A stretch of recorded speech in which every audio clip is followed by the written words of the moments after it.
বরানগরের 25 নম্বর word বর্ষার জলে তলিয়ে গেছে হরিজন বস্তি। ঘর বাড়ি ডুবে গেছে, যেন পানির রাজ্যে পরিণত হয়েছে এই জনপদ। ঠিক এই মুহূর্তে দলীয় উদ্যোগে ত্রাণ নিয়ে হাজির হলেন বরানগরের বিধায়ক সজল ঘোষ। তার হাতে ছিল শুকনো খাবার, চাল, আলু আর ত্রিপল, যেন এক টুকরো আশার আলো।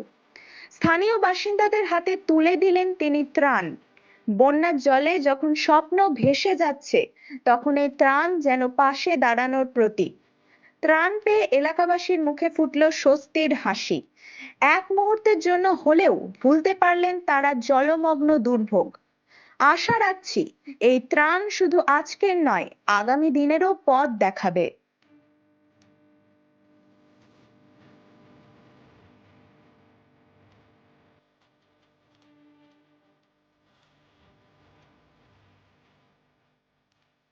সমস্যা হচ্ছে নিচে যে জল ফেটে ফেটে ঢুকে যাচ্ছে, জল ঢুকে যাচ্ছে, পুরো পুরো ভরে যাচ্ছে, ঘুমাতে পারছে না।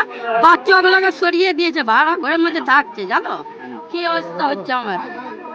না খেতে পারে না, কাজ টাজ কিছু না, বাড়ির কাজ করি আমরা। বড় আমার ছেড়ে চলে গেছে, ছোট ছোট ছিল 3 বছরের, তখনই ছেড়ে চলে গেছে। খুশি, এখন খুব খুশি আছি। এখন দাদা সিং ঢুকেছে, খুব খুশি আছে। এত 15 বছর হচ্ছে কিছু হচ্ছিল না, ঢুকছিল না কেউ, জলের মধ্যে থাকছিল, কেউ আসছিল না দেখতে। এখন সবেগ আসছে দেখছে, ওইটা আমার খুব ভালো লাগছে সবেগ। আমার নাম গীতা হরি।